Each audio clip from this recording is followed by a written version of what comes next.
Welcome to the Deep Dive Books channel, where we hope you find something valuable every day. Let's continue discussing Dan Ariely's book, Misbelief. This is the second part of our interpretation. The book's theme is why rational people believe in irrational things, like conspiracy theories. However, I believe that believing in conspiracy theories is just a symptom. The underlying psychological state is the real issue.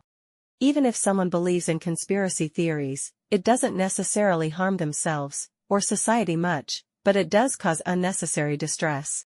This tendency to believe in conspiracy theories is harmful to oneself. In this part, we will talk about the first element that causes this state: emotional. After listening, you may not feel angry at conspiracy theorists. You might feel more helpless and sympathetic. Hopefully, today's content will serve as a preventive measure, making you alert if you feel yourself falling into such a state. Or, if you have someone like this around you, maybe you can offer some help. Living as an adult in this world is not easy.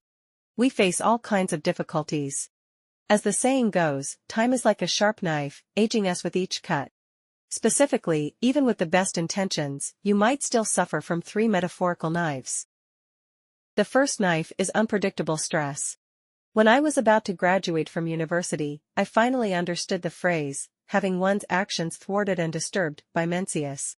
I had to complete some procedures, like getting certain certificates. Process wasn't difficult, just required a few trips. But some unexpected issues arose, like being told to retake my ID photo, because I blinked.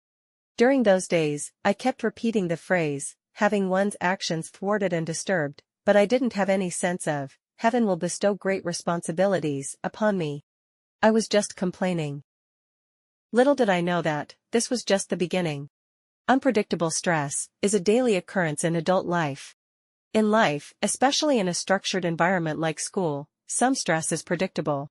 For instance, exams, deadlines, tax filing, or booking train tickets. Difficult, but manageable, if you put in the effort to do things right.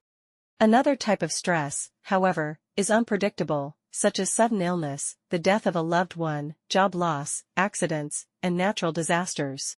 These events, even if you do everything right, still happen, as if they were meant to target you. If these unpredictable, uncontrollable stress events occur frequently, one might develop learned helplessness and begin to question the world intensely. How can all this be happening? We are not very good at attributing emotions correctly. We can't even distinguish if a racing heartbeat is due to fear or love. So, we don't say it's just bad luck. We automatically think, isn't someone behind this? We need someone to blame. Statistics show that, during the COVID-19 pandemic, people already had a strong sense of helplessness. If there was also intense social conflict in their area, making life even more unsettled, many would turn to conspiracy theories. The second knife stabbing adults' emotions is the scarcity mindset. As we've mentioned on our channel before, scarcity mentality reduces cognitive bandwidth. Ariely highlights a particular study here. Farmers in India who grow sugarcane are in a state of poverty before the harvest because the money from the last harvest is almost gone. But after the harvest, they feel relatively affluent. Researchers tested the farmers' fluid intelligence and executive control abilities before and after the harvest.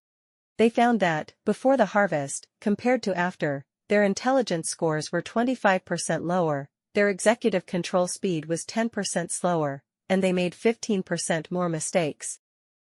This is the cognitive impairment effect of the scarcity mindset. I hope the children of Indian farmers can take their college entrance exams after the harvest. Having food in hand provides peace of mind, allowing for calm and wise decisions. For us Chinese, who have long solved the problem of food and clothing, the scarcity mindset probably manifests not in money, but in time. As adults, already busy with work and family, any unexpected incident can make you feel there is simply not enough time. This can lead to cognitive impairment. You might make hasty decisions, and are more likely to choose short-term temptations over long-term benefits.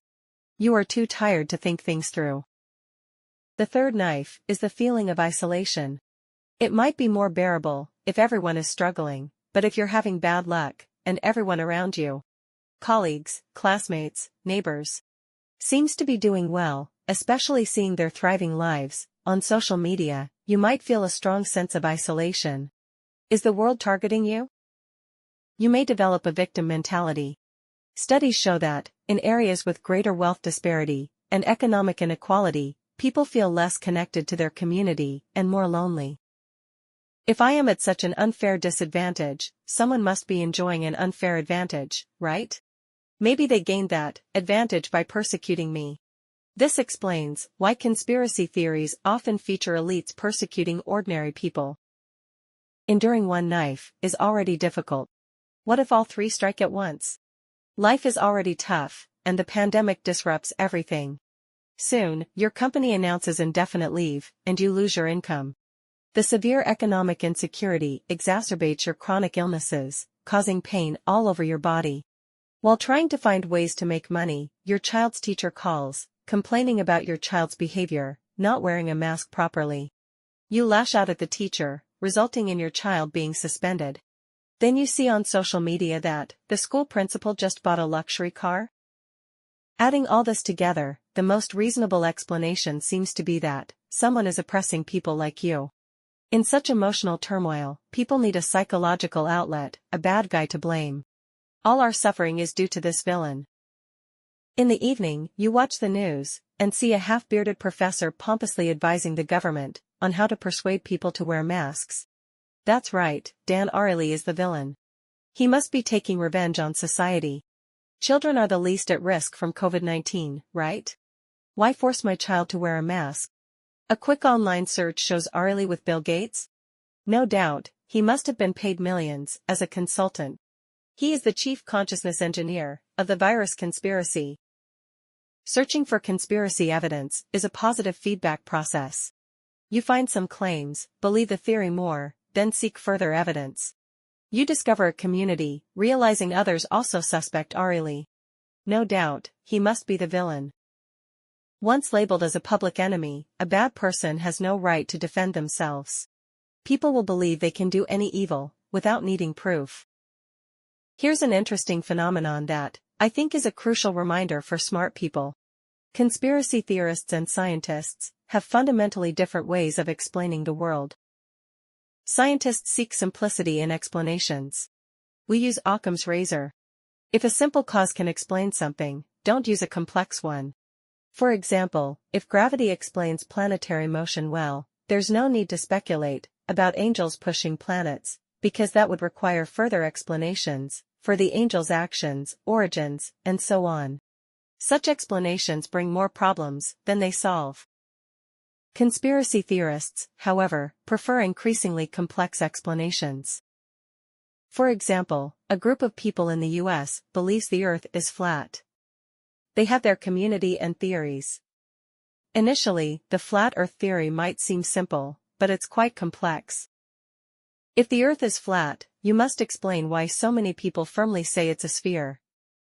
The answer is they are maintaining a lie together.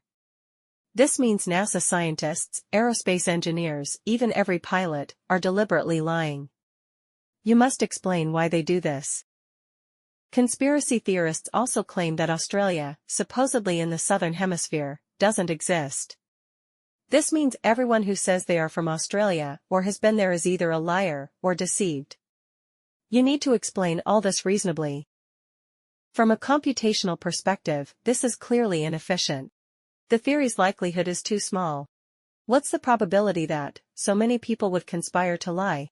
But conspiracy theorists like such theories. Ariely believes there are 3 reasons. First, people naturally believe big events are caused by big reasons, called proportionality bias.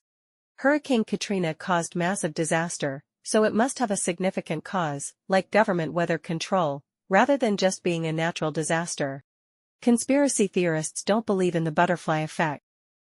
Second, complex explanations make the activity more interesting. New information emerges daily in the community, and people collectively build a grand conspiracy, like writing a novel. You get a strong sense of participation and enjoy it. Third, knowing such complex information gives a sense of superiority. You feel you possess unique knowledge that others don't. Let those people boast about their success stories. They have no idea about the world's truth. Someday, they will admit I was right. But if we can step back and think, isn't this mindset pathetic? Imagine if you have a friend, in the stage of helpless rage, under life's heavy pressures, you might still comfort and encourage them. But if they progress to being a severe conspiracy theorist, and even pity your ignorance, what can you do? However, there are indeed people who can withstand the pressure from the three knives. Pressure may not make them stronger, but they are more composed than most. They don't succumb to the scarcity mindset and make the right choices during tough times. They have strong resilience. Who are these people? Are they those trained to endure hardships by their parents? On the contrary, they are genuinely loved by their parents. In psychological terms, they have secure attachment with their loved ones. We've discussed this concept before. In simple terms, imagine a 4-year-old girl named Emma, whose mother takes her to the park. Let's see if she can play alone for a while. If Emma can't leave her mother for a minute, she lacks a sense of security. If Emma doesn't care, and plays for a long time, without thinking of her mother, it means she's always been neglected, and never expected her mother's support. Secure attachment means the child can play independently, for about 15 minutes, and then happily return to her mother. This is our goal in nurturing. Such people have a strong sense of security, knowing there's always a force they can rely on. Family will support them in times of need. They grow up to be more daring to try new things, not afraid of dealing with strangers, and willing to take risks in new cities and new jobs. Children with secure attachment from a young age are the most popular in society, and statistically the best marriage partners. Ariely says they are also the most resilient to stress. They are not lonely, and always believe they will be supported by society, so they don't fall for conspiracy theories. The good news is secure attachment is not black and white, nor fixed from childhood. Every bit of security you provide makes them more resilient. Researchers have gone to poor areas, randomly selected a group, and assigned them a helper, someone they could turn to for any village dispute. Just having this backup, villagers could significantly overcome the scarcity mindset, even with low income, and were more likely to choose long-term benefits over short-term temptations. Providing some security isn't that hard. Sometimes, friends just need you to listen to them. That's all for today's content. In the next part, we will discuss cognitive. If you feel there is value in this, please like, subscribe to this channel, and leave your thoughts or suggestions in the comments section. Let's grow together and read more good books.